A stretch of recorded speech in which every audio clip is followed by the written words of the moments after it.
আছে বাকি সব ক্ষতিগ্রস্ত হয়ে যাবে। আমার ভাইরা, এই কথাগুলি বলে আল্লাহ পাক যেন এরকম একটা দৃষ্টান্ত দিলেন। আপনি যদি পরীক্ষার হলে গিয়া দেখেন ছাত্ররা পরীক্ষা দিতেছে, পরীক্ষার জন্য নির্ধারিত সময় কতটুকু? 3 ঘন্টা। 3 ঘন্টা। আপনি গিয়ে দেখলেন কোন একজন পরীক্ষার্থী পরীক্ষা দিতে গিয়ে আরেক দিকে তাকায় আছে, আকাশের তারা গুনতেছে, অথবা সে গল্প করতেছে, অথবা পরীক্ষা বাদ দিয়ে আজে বাজে কিছু লিখতেছে। আপনি যেমন তাকে, ওই ছেলেটাকে আনবো না, গাফেল ছেলেটাকে ঘড়ির দিকে তাকায় বলেন, এই ছেলে ওই ঘড়ির দিকে তাকাও, দেখো তোমার সময় কিন্তু চলে যেতেছে, মাত্র 1 ঘন্টা আর তুমি সময় নষ্ট করতেছো। আল্লাহ যেন স্নেহ পরবশে তামাম পৃথিবীর গোলামদেরকে, বান্দাদেরকে আঙ্গুল নির্দেশনা দিয়ে বলছেন, বান্দারা প্রতি মুহূর্তে তোর জীবনের মূল্যবান সময় চলে যেতেছে, প্রতি মুহূর্তে সময় যাচ্ছে। আল ইনসান, ইনসান বলতে শুধু মুসলমান না, ইনসান বলতে কি মুসলমান শুধু না, আল ইনসান মানব মণ্ডলী, বিশ্বের সমস্ত মানুষকে আল্লাহ বলছেন, হিন্দু, খ্রিস্টান, বৌদ্ধ, নাসারা, ইহুদি, মজুসি, মুসলমান, বিশ্বের সব মানুষকে আল্লাহ বলছেন। যেহেতু আল্লাহ স্রষ্টা, মানুষের ব্যাপারে সার্বিক কল্যাণময় কথা কে বলতে পারেন? কে বলতে পারেন? সে আল্লাহ রাব্বুল আলামিন বলছেন, সময় চলে যাচ্ছে ও পৃথিবীর মানুষেরা। এই মানুষ বলতে আল্লাহ রাব্বুল আলামিন কোন ব্যক্তি, কোন গোষ্ঠী, কোন জাতিকে বলেন নাই, বলেছেন সমগ্র মানবতাকে। এর অর্থ হচ্ছে সূরাটিতে উল্লেখ্য 4টি গুণ যদি আমল করতে পারে লোকেরা, যেই ব্যক্তি করবে, যেই সমাজ করবে, যেই রাষ্ট্র করবে, যেই গোষ্ঠী করবে, যেই জাতি করবে, তারাই ক্ষতি থেকে বেঁচে যাবে। আর যারা করবে না তারা ক্ষতিগ্রস্ত হবে। কি হবে বলুন? এখন আল্লাহ পাকের কথা শুনুন। আল্লাহ পাক বলছেন, ওয়াল আসরি ইন্নাল ইনসানা লাফি খুসর। খুসরিন, এই যে খুসর, খাসারা, এই শব্দটা হচ্ছে আবিধানিক অর্থে ক্ষতি, হচ্ছে লাভের বিপরীত। লাভের বিপরীত কি? ক্ষতি। নাফা, এই নাফার বিপরীত কি? নোকসান। খাসারাটা কি? নোকসান বলা হয় পুঁজি 50,000 খাটাইছিলাম, লাভ করতে পারি নাই, পুঁজি ঠিক আছে, এটাকে বলা হয় নোকসান। এটাকে কি বলা হয়? নোকসান। কিন্তু আমি পুঁজি খাটিয়েছিলাম 50,000 টাকা, লাভ তো হয়ই নাই, পুঁজিও চলে গেছে, আমও গেছে, সালাও গেছে, আমও নাই, সালাও নাই। এইটারে আরবিতে কি বলা হয়? দেউলিয়া। দেউলিয়া হয়ে গেছে। দেউলিয়াটা বোঝেন ভালো আপনারা, দেউলিয়া হয়ে গেছে। কোরআন লাভ বা সাফল্যের ধারণা যেমন নিছক পার্থিব নয়, সমৃদ্ধির কথা শুধু পার্থিব নয়, জন্ম থেকে শুরু করে মৃত্যু পর্যন্ত। কোরআনের লাভের কথা যখন বলা হয় তখন জন্ম থেকে মৃত্যু পর্যন্ত, আখিরাত পর্যন্ত, কিয়ামত পর্যন্ত। ক্ষতিটাও জন্ম থেকে শুরু করে মৃত্যু পর্যন্ত, কিয়ামত পর্যন্ত ক্ষতিটাও। এই ক্ষতি থেকে বাঁচাবার জন্য কোরআনে কারিমে বিভিন্ন জায়গায় এই খাসারা শব্দ ব্যবহার করা হয়েছে। আল্লাহ রাব্বুল আলামিন বলছেন, ওয়ামান খাফফাত মাওয়াজিনুহু ফাউলাইকাল্লাযীনা খাসিরু আনফুসাহুম বিমা কানু বিআয়াতিনা ইয়াযলিমুন। যাদের পাল্লা ভারী হবে কিয়ামতে, তারাই হবে সফলকাম। আর যাদের পাল্লা হালকা হবে, নেকির পাল্লা যাদের হালকা হবে, তারা হবে ক্ষতিগ্রস্ত। তারা নিজেদের ক্ষতি নিজেরাই ক্ষতি সাধনকারী হবে কিয়ামতের দিন। কাজে মানুষের জীবনের সমুদয় কার্যাবলীর ভালো অংশ যদি খারাপ অংশের উপরে বিজয়ী হয়, তারপরে খারাপ অংশ পাওনাদারদের দিয়ে টিয়া, এরপরে যদি নেকি কিছু বাকি থাকে, তাহলে বোঝা গেল লোকটা কিয়ামতে নাজাত পাবে। আর যদি ভালো কাজের উপরে খারাপ কাজ বিজয়ী হয়ে যায় আর সমস্ত পাওনাদারদেরকে পাওনা মিটাইয়া তারপরও পাপ বাকি থেকে যায়, এক চাইতে খাসারা পৃথিবীতে, আকাশে, জমিনে কিছু আর হবে না। এর থেকে বাঁচার জন্য আল্লাহ পাক, এই খাসারা থেকে বাঁচার জন্যই মানুষকে এই কথা বলছেন। এই কথাটি কোরআনে কারিমের অন্য একটি আয়াতে আরো সুন্দর করে বলা হয়েছে, যারা নাকি এই দুনিয়ার বুকে, যারা নিজেদের পুঁজি খাটাইছে, জীবনের পুঁজি সুদ কামাইতে খাটালো, জীবনের পুঁজি খাটালো হারাম কামাইয়ের ভিতরে, অন্যায় কাজের ভিতরে, যারা জীবনের পুঁজিকে আল্লাহর দ্বীনের কাজে লাগাতে পারে নাই, তাদের সম্পর্কে বলা হচ্ছে খাসিরাদ দুনিয়া ওয়াল আখিরাতা যালিকা হুয়াল খুসরানুল মুবিন। খাসিরাদ দুনিয়া ওয়াল আখিরা, দুনিয়াও ক্ষতিগ্রস্ত, আখিরাতেও ক্ষতিগ্রস্ত। এটা হচ্ছে তার জন্য সুস্পষ্ট ক্ষতি, এর থেকে বড় ক্ষতি আর কিছুই হতে পারে না। আল্লাহ পাক কোরআনে কারীমে অন্যত্র বলেছেন, وَنُنَزِّلُ مِنَ الْقُرْآنِ مَا هُوَ شِفَاءٌ وَرَحْمَةٌ لِّلْمُؤْمِنِينَ وَلَا يَزِيدُ الظَّالِمِينَ إِلَّا خَسَارًا। আমি এই কোরআন অবতরণের পরিক্রমায় এমন সব বিষয় অবতীর্ণ করেছি যা মুমিনদের জন্য নিরাময় এবং তাদের জন্য রহমত, আর জালিমদের জন্য ক্ষতি ছাড়া আর কিছুই বৃদ্ধি পায় না। জালিমদের জন্য ক্ষতি বৃদ্ধি পায়, আর যারা মুমিন তাদের জন্য এর মধ্যে নিরাময় আছে, এর মধ্যে রহমত আছে। অর্থাৎ যারা এই কোরআনকে যারা নিজেদের আইনের কিতাব হিসেবে গ্রহণ করেছে, কোরআনকে তাবিজের কিতাব হিসেবে নয়, ধর্মীয় কিতাব হিসেবে নয়, কোরআন সংবিধান। কোরআন কি? কোরআনকে যারা সংবিধান হিসেবে মেনে নিয়েছে, কোরআনকে যারা সংবিধান হিসেবে গ্রহণ করলো ব্যক্তি, পরিবার, সমাজ, রাষ্ট্রে, তাদের যাবতীয় মানসিক, বুদ্ধিবৃত্তিক, নৈতিক, তামাদ্দুনিক রোগের নিরাময় হবে, এর দ্বারা শান্তি হবে। কিন্তু যেসব জালিম এই কোরআনকে প্রত্যাখ্যান করেছি, কোরআনকে যারা মৌলবাদীদের কিতাব বলে, কোরআনের কথা বললে মৌলবাদ বলে গালি দেয়, তারা তাদের কপালকে পোড়াইয়া ছাই বানাইয়া দিছে, তাদের কপাল ভস্মীভূত করে দিয়েছে।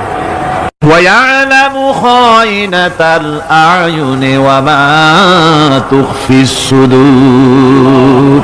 তোমার অন্তঃকরণ কি জিনিস গোপন করে, আর তোমার চক্ষু কি লুকোচুরি খেলে, আমি টের পাই।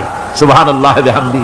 চশমা ফাঁক দিয়া কি দেখো, তারে দেখো, কি নজরে দেখো, সানগ্লাস পরিয়া, কেউ ঠিক পায় না, আমি ঠিক পাই। সুবহানাল্লাহ, জোরে কান সুবহানাল্লাহ। সুতরাং চোখের নজরের হিসাব হবে, হাতের কাজের হিসাব হবে, পায়ের চলার হিসাব হবে, আপনার বলার হিসাব হবে, মুখে যা বলেছেন, যা করেছেন, হাত পাও দিয়ে যা করেছেন, সবকিছুর হিসাব হবে কিয়ামতের দিন। আল্লাহর দরবারে সবকিছু উপস্থিত হবে, কোনো জিনিস বাদ পড়বে না। ফামান ইয়ামাল মিসকালা যাররাতিন খায়রান ইয়ারা ওয়া মান ইয়ামাল মিসকালা যাররাতিন শাররান ইয়ারা। ছোট্ট একটা ভালো কাজ যদি করো, তাও হাজির করা হবে, সামান্যতম ভালো কাজও তোমার বাদ পড়বে না। আর ক্ষুদ্রতম কোনো খারাপ কাজ করলে তাও উপস্থিত করা হবে, সব তোমার সামনে, কোনো জিনিস বাদ পড়বে না, সব দেখতে পাবে কিয়ামতের দিন। ভালো কাজটাও আর খারাপ কাজটাও আল্লাহর কাছে সেদিন আল্লাহ পাক মানুষের সামনে উপস্থিত করে দিবেন। আল্লাহ পাক বলছেন, সেদিন এই জমিন, তার ভিতরে যা লুকায়িত ছিল, জমিন সব বের করে দেবে। কাআন্নাহুম জারাদুম মুনতাশির। টিড্ডি, ফড়িংগুলি, পোকাগুলি মাটির থেকে যেমন বেরোয়, এ মাটির ভিতরে যা আছে কিয়ামতের দিন সব মাটি বের করে দেবে। ইযা যুলজিলাতিল আরদু জিলজালাহা ওয়া আখরাজাতিল আরদু আসকালাহা ওয়া ক্বালাল ইনসানু মা লাহা। এই জমিনকে ঝাঁকি মারা হবে, প্রবল এক ঝাঁকুনিতে এই পৃথিবীর মধ্যে যা কিছু আছে সব বেরিয়ে যাবে। সুবহানাল্লাহ, কইতে ইচ্ছা করে না মিয়ারা? এক ঝাঁকুনিতে পৃথিবী সব বের করে দেবে। মানুষ हैरान হয়ে বলবে, কি হয়েছে, এ মাটির হলোটা কি? আমার বন্ধুগণ, মানুষ हैरान হয়ে গিয়ে বলবে, মাটির কি হলো? আল্লাহ রাব্বুল আলামিন বলেন, ইয়াউমাইযিন তুহাদ্দিসু আখবারাহা বিআন্না রাব্বাকা আওহালাহা। জমিনের উপরে যা ঘটেছে জমিন তা সব বের করে দেবে, সব প্রকাশ করে দেবে। আর এটা এই জন্য হবে যেহেতু তার রবের হুকুম হয়েছে, তার রব হুকুম করেছে, বের করে দে। জমিনের ভিতরে আছে যা সব বেরিয়ে যাবে, আকাশ ভেঙে পড়বে, পাহাড় উড়ে যাবে, জমিনের ভিতরে যা আছে সব উপরে চলে আসবে। পৃথিবীতে সব শেষ, কিচ্ছু নাই, আকাশ নাই, পাহাড় নাই, সমুদ্র নাই, সব একাকার, চন্দ্র নাই, সূর্য নাই, তারকা নাই, গ্যালাক্সি নাই, মহাশূন্য নাই, সব শেষ। আল্লাহ রাব্বুল আলামিন সমস্ত ফেরেশতাদেরকে শেষ করে দিবেন, সকলের মওত হয়ে যাবে, কেউ আর থাকবে না। এমনকি হযরতে আজরাইল মালাকুল মউত তিনিও থাকবেন না, সব আল্লাহ রাব্বুল আলামিন মৃত্যু করে দিবেন। এরপরে আল্লাহ রাব্বুল আলামিন একা তিনি বলবেন, ইয়া দুনিয়া আইনা আনহারুকি। এ পৃথিবী, তোর সেই সমুদ্রগুলো কোথায়, নদীগুলি কোথায়? ইয়া দুনিয়া আইনা আশজারুকি। হে দুনিয়া, তোমার গাছগুলি কোথায়? এত বন বনানি, এত গাছ ছিল। ইয়া দুনিয়া আইনা জিবালুকি। হে পৃথিবী, তোর জমিনে যত পাহাড় ছিল, পাহাড়গুলি কই? যত স্বৈরাচার ছিল জমিনের উপরে, যারা স্বৈরাচারী মনোবৃত্তি নিয়ে মানুষ ধ্বংস করেছে, দেশ ধ্বংস করেছে, মায়ের বুক খালি করেছে, ওই স্বৈরাচারগুলি কই? আর এক শহরে দূর থেকে দূরান্তরে পিঠে করে তারা বহন করে নিয়ে যায়, যা তোমরা বহন করতে পারতে না, তোমাদের জন্য দারুণ কষ্ট হতো, মুসিবত হতো। এই ধরনের বোঝাগুলি, পশুগুলি তোমাদের জন্য বহন করে নিয়ে যায়। গাধা, ঘোড়া, হাতি, আপনাদের বোঝাগুলিকে, বিরাট বিরাট বোঝা যা টানতে ট্রাক লাগে, মানুষের জন্য কষ্ট হয়, এই বোঝাগুলিও এই পশুর দ্বারা আল্লাহ পাক বহন করায় থাকেন। আল্লাহ পাক বলছেন, ইন্না রাব্বাকুম লারাউফুর রাহিম, নিশ্চয়ই তোমাদের রব, তিনি তোমাদের প্রতি অত্যন্ত দয়াশীল, তার দয়া পৃথিবীর চতুর্দিকে ছড়িয়ে আছে। তিনি আমাদেরকে এ কোরআন নাযিল করেছেন, এ কোরআন আমাদেরকে শিক্ষা দিয়েছেন এমন এক রহমান, যার দয়া পৃথিবীর চতুর্দিকে সর্বত্র ছড়িয়ে আছে। আল্লাহর দয়া চতুর্দিকে কি ছড়িয়ে আছে? কোন? আল্লাহর দয়া, আল্লাহর মহব্বত, আল্লাহর করুণা সর্বত্র ছড়িয়ে আছে। আল্লাহ পাক বলছেন, পশু সৃষ্টি করলাম, পশুগুলি তোমাকে পাহারা দিল, তার গোশত তোমরা খেলে, তাকে দিয়ে তোমরা মাল বহন করলে, তার পশম দিয়ে জামা কাপড় বানালে। আরো দেখো কি করলাম এই পশু দিয়ে, ওয়া ইন্না লাকুম ফিল আনআমি লাইবরা নুসকিকুম মিম্মা ফি বুতুনিহি মিন বাইনি ফারসিন ওয়া দামিন লাবানান খালিসান সাইগান লিশ-শারিবিন। আল্লাহ রাব্বুল আলামিন বলেন, চতুষ্পদ জীবের মধ্যে বুদ্ধিমান ব্যক্তিদের জন্য নিদর্শন রয়েছে, যারা বুদ্ধিমান তাদের জন্য নিদর্শন রয়েছে। দেখো, তোমার গাভীগুলি এগুলি জমিনের ঘাস খেলো, এই ঘাস খাওয়ার পর তার শরীরের ভিতরে রক্ত তৈরি হলো, পেশাব হলো, ময়লা হলো, সেই পেশাব, ময়লা, রক্ত ইত্যাদির ভেতর থেকে আমি তোমাদের জন্য দুধ তৈরি করে দিলাম। যেখান থেকে পেশাব বের হলো, পায়খানা বের হলো, তার পাশের থেকে স্বচ্ছ, সুন্দর, সুমিষ্ট, সুস্বাদু দুধ আমি তোমাদের জন্য বের করে দিলাম। সুবহানাল্লাহ বিহামদিহি। দেখুন, এই দুধ আল্লাহ পাক তৈরি করলেন। কাগজ তৈরি হয় যে মিল, কলকারখানায়, পেপার মিল, আপনারা যদি কোনো পেপার মিলে যান তো যে দেখবেন কাগজ তৈরি হয় গাছ দিয়ে। এই গাছগুলি মিলের মধ্যে, মেশিনের মধ্যে ঢুকানো হয়, মেশিনের ভিতরে গাছটা ঢুকে মেশিনের তাপে, বৈদ্যুতিক তাপে এই গাছগুলি গলে যায়, পানি হয়ে যায়। তারপরে ছাকনা থাকে, নেট থাকে, কয়েকটা নেট থাকে, সেই ছাকনাগুলির ভিতর থেকে ছেঁকে এরপরে সেই পানিটা চলে আসে প্লেটের উপরে, এসে আস্তে আস্তে শক্ত হতে হতে সেটা কাগজে পরিণত হয়ে যায়, পানিটা আস্তে আস্তে কাগজে পরিণত হয়ে যায়। তো এই কাগজ তৈরি করতে গিয়ে কাগজটা থেকে যে ছাকনাগুলি দেওয়া হলো, নেট দেওয়া হলো, যাতে করে কোনো আবর্জনা না যায়, সেজন্য এতগুলি নেট সিস্টেম আছে, এতগুলি ছাকনার সিস্টেম আছে। কিন্তু তারপরেও এত সাবধানতা সত্ত্বেও আমরা দেখি কাগজে লিখতে গেলে কাগজের মধ্যে নিপের সাথে অ্যাক্সিডেন্ট হয়ে যায়, এ ধরনের আবর্জনা কাগজের মধ্যে দুই একটা থেকে যায়, অনেক কাগজের মধ্যে এরকম পাওয়া যায়, যায় কিনা ভাই? এবার আপনি দেখেন, কাগজ তৈরি করার জন্য মিল কলকারখানার ভিতরে, পেপার মিলে এতগুলো নেটের ব্যবস্থা থাকে, ছাকনার ব্যবস্থা থাকে, তারপরেও আবর্জনা কিছু কাগজের মধ্যে চলে আসে, দুই একটা থেকে যায়। কিন্তু ঘাস খেলো, কুটা খেলো, খড় খেলো, ভুসি খেলো, তুষি খেলো, গাবিতে খেলো, খাওয়ার পরে আল্লাহ রাব্বুল আলামিন এ দিয়ে দুধ বানালেন, এ দিয়ে পায়খানা হলো, পেশাব হলো, রক্ত হলো। দুধ যখন দহন করলেন, দুধ দহন করার সময় একটা ঘাসের কণাও কি তার মধ্যে পেয়েছেন? পাওয়া গেছে? যায় নাই। অথচ দুধ থাকে যে বাটের মধ্যে, ওটা কি বলে? ওলান বলে নাকি? যে ওলানের ভিতরে দুধ থাকে, ওইটা কাটে দেখেন, জবাও করে, গরু জবাও করে ওলানটা কাটে দেখেন, ওর ভিতরে কোনো নেট আছে, কোনো জাল আছে, কোনো ছাকনার ব্যবস্থা আছে? কিচ্ছু নাই। সুবহানাল্লাহ কইতে ইচ্ছে করে না ভাইরা? আল্লাহ রাব্বুল আলামিন বলেন, এইভাবে করে পশুর ভিতরে তোমার জন্য কত, এক পশুতে কত উপকার করলাম, গোশত খাওয়ালাম, চামড়া দিয়া জামা বানাই দিলাম। প্রচন্ড শীত পড়ে যেখানে, কানাডায়, ইউরোপে, আমেরিকায় প্রচন্ড শীত পড়ে কোন কোন এলাকায়, দক্ষিণ আমেরিকায় কানাডার একটা এলাকা আছে যেখানে এবার আমি সফর করে এসেছি। 12 মাস বরফ পড়ে সেখানে, বরফ আর বরফ ছাড়া কিছু নাই, সমস্ত রাস্তাঘাট সব বরফ আর বরফ। সেখানে এই প্রচন্ড শীতের ভিতরে মানুষ কিভাবে থাকবে? সুতা দিয়া তৈরি করা কাপড়ে শীত কিছুতেই মানতে পারে না। আমি তো গেছি এমন এক জায়গায়, কানাডা এবং আমেরিকা যেখানে ছিলাম, সেখানে শীত ছিল -11 টেম্পারেচার, -11। এখন বলছেন যে ঠান্ডাটা কি পরিমাণ, মুখের থেকে থুতু ফেললে আপনি চেহারা ফিরাতে পারবেন না, এর মধ্যে আপনার থুতু বরফ হয়ে যাচ্ছে। এই রকমের প্রচন্ড ঠান্ডায় সব রকমের কাপড় চোপড় যা ছিল এগুলো সব কিনে গায়ে দিয়ে আমি 1-3 হয়ে গেছি ফুলিয়া। তারপরেও আমার মনে হচ্ছে ঠান্ডা আমার হাত দিয়ে স্পর্শ করতেছে। তাহলে বরফের দেশ যেটা, এস্কিমোরা যেখানে বাস করে, সেই মানুষগুলির অবস্থা কি? ওই এস্কিমোরা যেখানে বাস করবে, 12 মাস যেখানে বরফ পড়বে, ওই জায়গার মানুষগুলো কি করে কি গায়ে দিয়া বাঁচবে, এ পরিকল্পনা এই চিন্তা দুনিয়ায় কেউ করে নাই, রহমান করেছেন।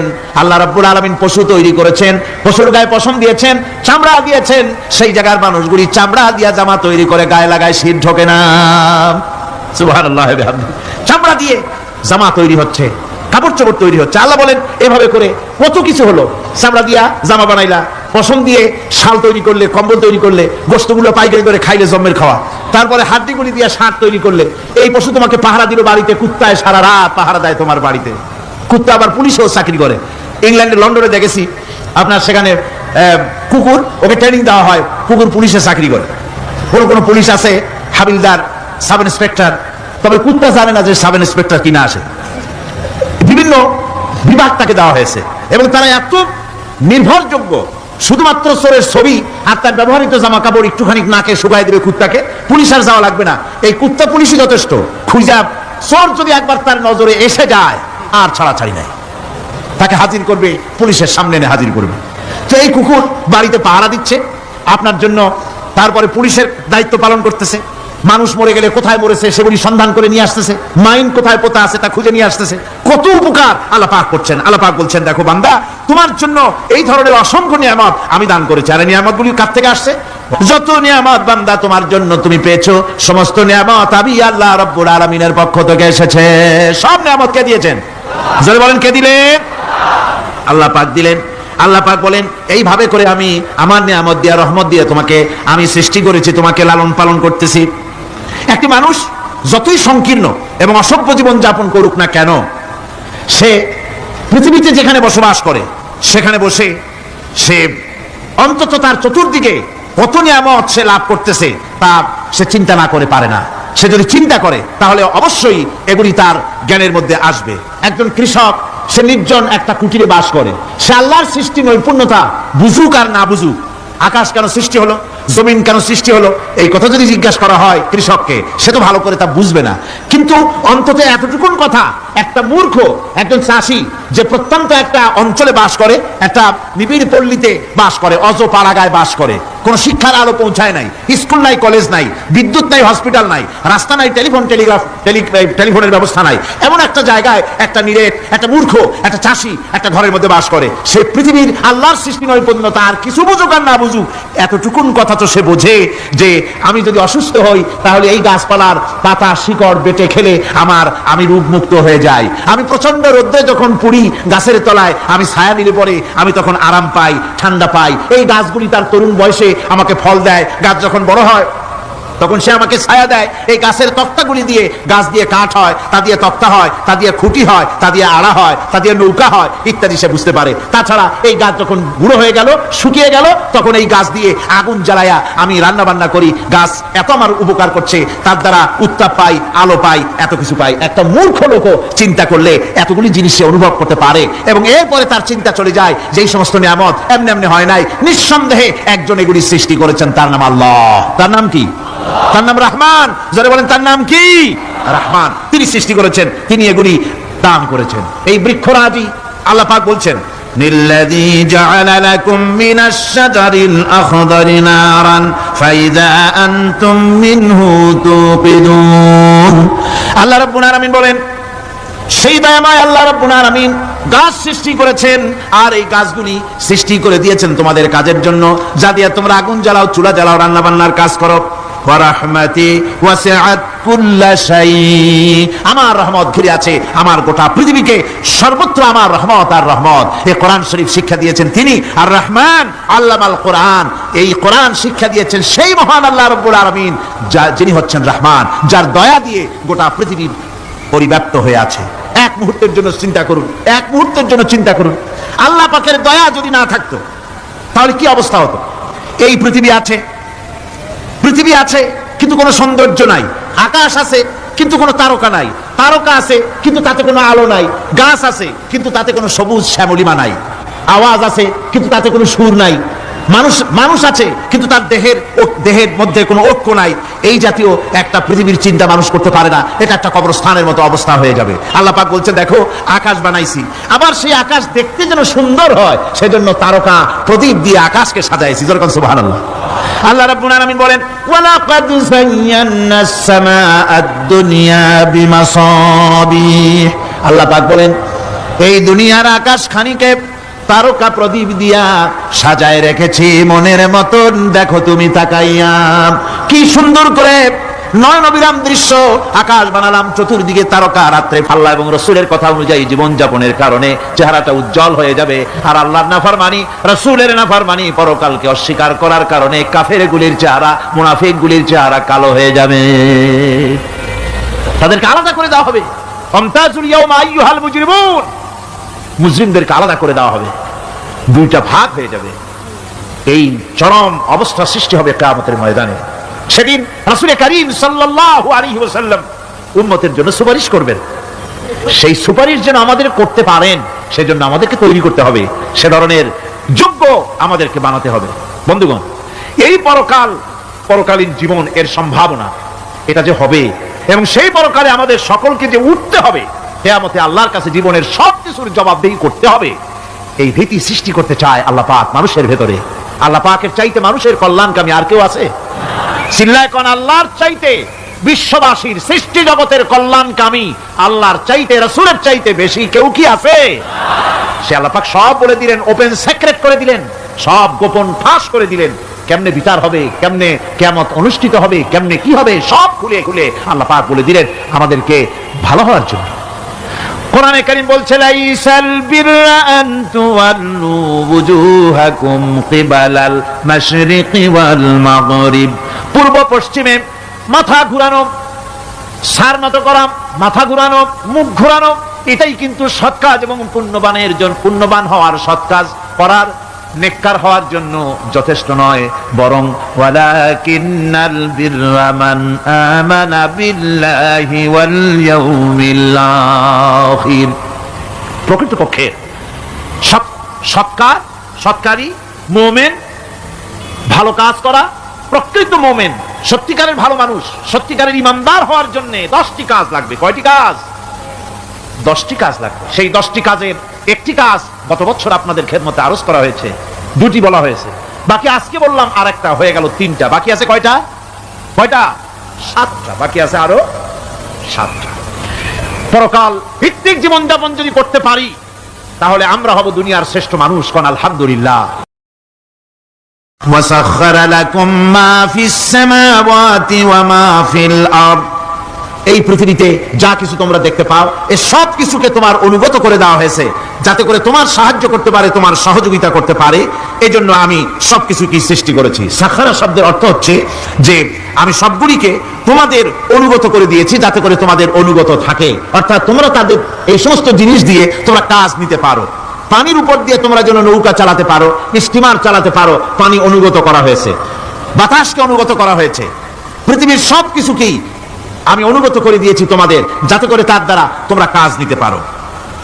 অন্যত্র আল্লাহ বলছেন আল্লাহুল্লাযী খালাকাস সামাওয়াতি ওয়াল আরদা ওয়া আনজালা মিনাস সামাই মাআন ফাআখরাজা বিহি মিনাস সামারাতি রিজকান লাকুম। আল্লাহ হচ্ছেন তিনি, আল্লাহ রাব্বুল আলামিন হচ্ছেন তিনি যিনি আকাশ সৃষ্টি করেছেন, যিনি জমিন সৃষ্টি করেছেন এবং ঊর্ধ্বদেশ থেকে, মেঘমালা থেকে তোমাদের জন্য বৃষ্টি বর্ষণ করেছেন এবং সেই বৃষ্টি দিয়ে মাটির ভিতর থেকে ফসল উদ্গত করে তোমাদের খাবারের বন্দোবস্ত করেছেন। তিনি হচ্ছেন আল্লাহ পাক। তার দয়া জায়গায় ছড়িয়ে আছে, তার দয়া নাই, রহমত নাই, এমন কোন সৃষ্টি নাই। মানুষের জন্য যা কিছু প্রয়োজন তিনি তার দয়া দিয়ে, রহমত দিয়ে তিনি তার সৃষ্টি করে দিয়েছেন। আল্লাহ পাক বলছেন ওয়াসাখখারা লাকুমুশ শামসা ওয়াল কামারা দাইবিনা ওয়াসাখখারা লাকুমুল লাইলা ওয়ান নাহার। যিনি চন্দ্র সূর্যকে সৃষ্টি করেছেন এবং এগুলিকে নিয়ন্ত্রিত করেছেন, চাঁদ সূর্যকে সৃষ্টি করে নিয়ন্ত্রিত করে দিয়েছেন, তোমাদের সমস্ত প্রয়োজন তিনি মিটিয়ে দিয়েছেন। দেখুন, চাঁদ এবং সূর্যকে আল্লাহ পাক সৃষ্টি করেছেন এবং একটা রহমত, একটা কুদরত সেই চাঁদ সূর্যের মধ্যে দান করেছেন। সূর্য যেখানে আছে এটা যদি আল্লাহর দয়া না থাকতো, শুধু তাপ দেওয়ার জন্য সৃষ্টি করতেন আর মানুষের কল্যাণের দিকটা যদি চিন্তা না করতেন, তাহলে সমস্যা হয়ে যেত। সূর্য যেখানে আছে, বিজ্ঞানীরা বলেছেন তার থেকে যদি কিছু নিচে নেমে আসতো, তাহলে গোটা পৃথিবী জ্বলে পুড়ে ভস্ম হয়ে যেত। আর যেখানে আছে তার থেকে সূর্য যদি কিছু উপরে উঠে যেত, তাহলে গোটা পৃথিবী হিম শীতল হয়ে পৃথিবী ফ্রিজ হয়ে যেত, মানুষ প্রাণী জগৎ মরে সব শেষ হয়ে যেত। চাঁদ যেখানে আছে, এই চাঁদ তার জায়গা থেকে কিছু উপরে যদি উঠতো, তাহলে পৃথিবী মরুভূমি হয়ে যেত। আর যেখানে আছে তার থেকে কিছু নিচে যদি আসতো, তাহলে গোটা পৃথিবী পানি, সমুদ্রের পানি, নদীর পানিগুলি প্লাবিত হয়ে, ওভারফ্লো হয়ে, উচ্ছ্বসিত হয়ে গোটা পৃথিবীকে প্লাবিত করে দিত, ডুবাই দিত, সব শেষ হয়ে যেত। তাহলে আমরা দেখতে পাচ্ছি শুধু সৃষ্টি নয়, সৃষ্টিও করেছেন এবং প্রত্যেকটি সৃষ্টির পেছনে তার দয়া কাজ করেছে, তার কুদরত কাজ করেছে, যাতে করে মানুষের জন্য সুবিধা হয়, মানুষের জন্য উপকার হয়। অন্য আয়াতে আল্লাহ পাক বলেন, وآتاكم من كل سألتموه وإن تعدوا نعمة الله لا تحصوها।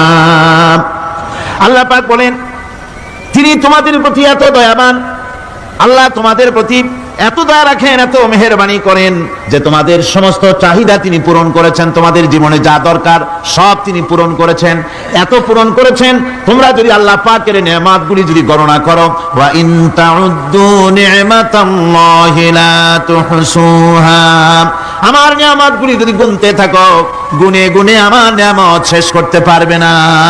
সুবহানাল্লাহ ওয়া বিহামদি, আমার নিয়ামত গুনে শেষ করতে পারবে না, এত নিয়ামত আমি আল্লাহ রাব্বুল আলামিন দান করেছি। সুতরাং প্রকৃত কথা হচ্ছে যে মানুষ বড় অকৃতজ্ঞ, মানুষ সমস্ত নিয়ামতের শুকর আদায় করে না, নিয়ামত বোঝেও না। উলাইকা কাল আনাম, চোখ আছে, চোখ দিয়া সব দেখে, কিন্তু আল্লাহর নিয়ামতগুলি দেখে উপলব্ধি করার ক্ষমতা নাই। খায় জনমের খাওয়া, কিন্তু খাওয়ার পরে কার খানা খাইলো, কার দেওয়া খানা খেলো, এরপরে এতটুকুন শুকরিয়াও আদায় করে না। তো চোখ থাকতে দেখে না, অন্তর থাকতে চিন্তা করে না, কান থাকতে হক শোনে না। আল্লাহ পাক বলেছেন উলাইকা কাল আনাম, এরা হলো জানোয়ারের মতো। কিসের মতো বলুন? আল্লাহ বলেন না বালহুম আদাল, শুধু জানোয়ারের মতো না, বরং জানোয়ারের চাইতেও নিকৃষ্ট। জোরে কর নাউজুবিল্লাহ। যাদের চোখ থাকতে দেখলো না, কান থাকতে শুনলো না, অন্তঃকরণ থাকতে বিবেচনা করলো না, এরা চতুষ্পদ জানোয়ারের মতো। আল্লাহ পাক বলছেন আর রহমান আল্লামাল কোরআন, এই কোরআন শিক্ষা দিয়েছেন রহমান, যিনি দয়ার সাগর, যিনি মানুষের সব প্রয়োজন মিটিয়েছেন। কোরআনের মতো একটা বড় প্রয়োজন তিনি মিটাবেন না, তা কি হতে পারে? জোরে কোন হতে পারে? মানুষ সৃষ্টি করলেন, অথচ মানুষের চলার পথ দিলেন না। মানুষ সৃষ্টি করলেন, মানুষ কোন পথে চলবে, কি করলে আল্লাহ রাজি হবেন, কি করলে বেহেশতে যাব, কি করলে শান্তিতে থাকবো দুনিয়ায়, এর কোনো পরিকল্পনা তিনি দিলেন না। তিনি শুধু বললেন নামাজ পড়ো, রোজা রাখো, আর তা যদি না করো কিয়ামতে জাহান্নামে যাবা। আল্লাহ কি এইভাবে জালিম? আল্লাহ এরকম জালিম? ওয়ামাল্লাহু বিযাল্লামিল লিল আবিদ, আল্লাহ পাক বলেছেন আমি আমার বান্দার জন্য জালিম নই, আমি বান্দার উপরে জুলম করি না। আল্লাহ পাক রহমান, তিনি আমাদের পথ দেখিয়েছেন। তিনি কি সুন্দর, কত রহমত তার, কত দয়া। রহমান নাম দিয়ে সূরাটি শুরু করেছেন। এই কোরআন শিক্ষা দিয়েছেন তিনি, যিনি দয়াবান। আল্লাহ রাব্বুল আলামিন বলেন আল্লাযী জাআলা লাকুমুল আরদা মাহাদান ওয়া জাআলা লাকুম ফীহা সুবুলান লাআল্লাকুম তাহতাদুন। তিনি আল্লাহ যিনি তোমাদের জন্য এই পৃথিবীটাকে সমতল করেছেন, এই পৃথিবীটাকে সুন্দর করেছেন, সমতল করে দিয়েছেন। আর তোমাদের চলার জন্য তিনি রাস্তা তৈরি করেছেন, সমতল জমিনের উপরে করে দিয়েছেন, পৃথিবীটাকে সমতল করেছেন, মাটিটাকে সুন্দর করেছেন, রহমত করেছেন। তিনি পৃথিবীর মানুষকে বসবাসের জন্য একটা পৃথিবী বানালেন, কিন্তু সেই পৃথিবীতে সেই মাটিটা এমন হলো যেখানে এত শক্ত যা বিল্ডিং করা যায় না, যেখানে মাটি খোসা যায় না, জমিন চাষ করা যায় না। জমিন কি এরকম শক্ত? জোরে বলেন এরকম শক্ত? এরকম শক্ত না। আবার বৃষ্টি পড়লে যে কাদা হয়, ওই রকম যদি জনমের মতো আল্লাহ কাদা বানাই দিতেন যে মানুষ দাঁড়াইতেই পারে না, কাদার মধ্যে ডুবে যায়, এরকম যদি অবস্থা হতো, তাহলে এই পৃথিবীর এই জমিনের উপরে মানুষ বাড়ি ঘর বানাইতে পারতো না। ঠিক কিনা কর? আল্লাহ পাক বলছেন আমি একটা ভারসাম্যের মাধ্যমে এই পৃথিবীকে, এই জমিনকে সৃষ্টি করছি, এবং এই জমিন যেন তোমাকে নিয়ে নড়াচড়া করতে না পারে সেজন্য আমি পাহাড় দিয়েছি। পাহাড়গুলিকে কিলকের মতো, পেরেকের মতো খিল মেরে দিয়ে পৃথিবীটার ভারসাম্য রক্ষা করেছি, যাতে করে তোমাকে নিয়ে টালমাটাল হতে না পারে। এই সুন্দর করে পৃথিবীটা বানালাম। তারপরে وَلَقَدْ مَكَّنَّاكُمْ فِي الْأَرْضِ وَجَعَلْنَا لَكُمْ فِيهَا مَعَائِشَ قليلا ما تشكرون আল্লাহ পাক বলেন আবার দেখো এই জমিনে আমি তোমাদেরকে প্রতিষ্ঠিত করেছি আর জমিনের উপরে তোমরা যাতে রুজি রোজগার করতে পারো সে ব্যবস্থাও আমি করে দিয়েছি জমিন সৃষ্টি করেছি আবার রুজি রোজগার করবে সে ব্যবস্থাও আমি তোমাদের জন্য করে দিয়েছি এই পৃথিবী তুমি চাষাবাদ করবে তাতে ফসল হবে সে ব্যবস্থা করে দিয়েছি বাড়িঘর বানাবে সে ব্যবস্থা করে দিয়েছি তারপরে পৃথিবীর এই মাটির নিচে তোমার জন্য সম্পদ রেখেছি সমুদ্রের ভিতরে নদীর ভিতরে সেখানেও তোমার জন্য সম্পদ রেখেছি আমি রহমান সব প্রয়োজন মিটিয়েছি শুধু এর জন্য নয় যে সৃষ্টি করলাম এবাদত করলাম আর জাহান্নামে পাঠিয়ে দিলাম তা তো না তোমাকে আমি সৃষ্টি করেছি তোমার প্রয়োজন যত প্রয়োজন তোমার ছিল জীবনে সমস্ত প্রয়োজনগুলি আমি মিটিয়েছি নিঃসন্দেহে মানুষের শ্রবণ শক্তি দর্শন শক্তি এবং তার অন্তঃকরণের কল্পনা সম্পর্কে আল্লাহ রাব্বুল আলামিনের কাছে জিজ্ঞাসিত হতে হবে কান দিয়া কি করেছিল চোখ দিয়া কি করেছিল মুখ দিয়া কি করেছিলে হাত দিয়ে কি করেছিলে সবকিছুর জবাব আল্লাহ রাব্বুল আলামিনের কাছে দিতে হবে সবটার জবাব দিতে হবে কোনো কিছু বাদ যাবে না এমনকি মনের ভিতরে যে কল্পনা আমরা করি এই কল্পনার হিসাব আল্লাহর দরবারে দিতে হবে কোরআনে কারীম বলছেন ওয়া ইন তুবদু মা ফি আনফুসিকুম আও তুখফুহু ইউহাসিবকুম বিহিল্লাহ মনের ভিতরে তুমি যেটা কল্পনা করো সেটা প্রকাশ করো অথবা তুমি গোপন রাখো যাই তুমি করো না কেন আল্লাহ রাব্বুল আলামিন এর হিসাবও তোমার কাছে নেবেন ফায়াগফিরু লিমান ইয়াশা ওয়া ইউআযযিবু মান ইয়াশা ওয়াল্লাহু আলা কুল্লি শাইইন কাদির মহান আল্লাহ পাক বলেন করার পর তোমার মনের ভিতরে কি কল্পনা করেছিলে ওইটার হিসাব আমি নেব হিসাব নেওয়ার পর যারে খুশি ক্ষমা করে দেব যাকে খুশি শাস্তি প্রদান করব সবকিছুর উপরে আল্লাহ রাব্বুল আলামিন শক্তিমান সব তিনি করতে পারেন সমস্ত কুদরত রয়েছে তার সুতরাং মানুষদেরকে আল্লাহর বান্দাদেরকে বিশ্বাস করতে হবে যে আমার কোনো কথা বাদ যাবে না কথাগুলি রেকর্ড হচ্ছে কথা রেকর্ড হচ্ছে وَنُنَزِّلُ مِنَ الْقُرْآنِ مَا هُوَ شِفَاءٌ وَرَحْمَةٌ لِلْمُؤْمِنِينَ وَلَا يَزِيدُ الظَّالِمِينَ إِلَّا خَسَارًا আমি এই কোরআন অবতরণের পরিক্রমায় এমন সব বিষয় অবতীর্ণ করেছি যা মুমিনদের জন্য নিরাময় এবং তাদের জন্য রহমত আর জালিমদের জন্য ক্ষতি ছাড়া আর কিছুই বৃদ্ধি পায় না জালিমদের জন্য ক্ষতি বৃদ্ধি পায় আর যারা মুমিন তাদের জন্য এর মধ্যে নিরাময় আছে এর মধ্যে রহমত আছে অর্থাৎ যারা এই কোরআনকে যারা নিজেদের আইনের কিতাব হিসেবে গ্রহণ করেছে কোরআনকে তাবিজের কিতাব হিসেবে নয় ধর্মীয় কিতাব হিসেবে নয় কোরআন সংবিধান কোরআন কি কোরআনকে যারা সংবিধান হিসেবে মেনে নিয়েছে কোরআনকে যারা সংবিধান হিসেবে গ্রহণ করলো ব্যক্তি পরিবার সমাজ রাষ্ট্রে তাদের যাবতীয় মানসিক বুদ্ধিবৃত্তিক নৈতিক তামাদ্দুনিক রোগের নিরাময় হবে এর দ্বারা শান্তি হবে কিন্তু যেসব জালিম এই কোরআনকে প্রত্যাখ্যান করেছি কোরআনকে যারা মৌলবাদীদের কিতাব বলে কোরআনের কথা বললে মৌলবাদ বলে গালি দেয় তারা তাদের কপালকে পোড়াইয়া ছাই বানাইয়া দিছে এই পৃথিবীতে আসার পর আমাদের হায়াত তো বাড়ছে না বরং হায়াত প্রতি মুহূর্তে কি হচ্ছে লোকেরা বলে হায়াত বাড়ে হায়াত তো বাড়ে না হায়াত কি হয় জন্মের পরের থেকে আমার জন্য রিজার্ভ আছে যতটুকু 50 বছর বাঁচবো 60 বছর বাঁচবো যতটুকু হায়াত আমার জন্য নির্ধারিত করা আছে নির্ধারণ করা আছে প্রতিদিন একদিন করে কমে যেতেছে এজন্য আমি বলি আমার বাড়িতে যে ঘড়িটা আছে এই ঘড়িটা বেলা 1টার সময় ঢং করে একটা আওয়াজ দেয় শ্রোতাকে শুনিয়ে দেয় বাড়িওয়ালা তোমার জীবনের মূল্যবান হায়াত থেকে 1 ঘন্টা কমাইয়া দিলাম 2টার সময় 2টা ঘন্টা লাগায় শোনায় দিল বান্দারে তোমার জীবনের মূল্যবান সময় থেকে 2টি ঘন্টা কমে গেল এমনি করে দিন গেল মাস গেল বছর গেল আমাদের হুঁশ হলো না সময় চলে গেল তাস খেলে খেলে সময় চলে গেল আমাদের খেলাধুলা করে শয়তানি বদমাশি করে সময় কতটুকু পেলাম কিয়ামতের দিন বিচারের দিনটা যেটা হবে আল্লাহ রাব্বুল আলামিন বলেন বিচারের দিনটাই লম্বা হবে 50 আলফা সানা মিম্মা তাউদ্দুন বিচারের দিনটা লম্বা হবে কত বছর 50,000 বছর কত বছর দুনিয়ায় যেভাবে তুমি হিসাব করো দুনিয়ার গণনা অনুযায়ী হাসরের বিচারের দিনটা হবে 50,000 বছরের মতো লম্বা এক কিতাবে দেখেছি তিনি লিখেছেন হিসাব করে কিয়ামতের ওই দিনটার হিসাবে 50,000 বছর একটা দিন লম্বা ওই হিসাবে পৃথিবীতে যারা 60 বছর বাঁচলো সেজন্য আখিরাতে 2 মিনিট দুনিয়ায় বাঁচলো চিন্তা করেছে মাত্র 2 মিনিট 60 বছর যারা হায়াত পেল 2 মিনিট বাঁচলো এই 2 মিনিটের জন্য কত হাঙ্গামা, কত মারধর, কত সন্ত্রাস, ক্ষমতার জন্য লড়াই, ধ্যান করেঙ্গে ত্যান করেঙ্গে, লাঠিকে আমদার মুগুর ভরেঙ্গে, শক্তির ঠেলায় অস্থির।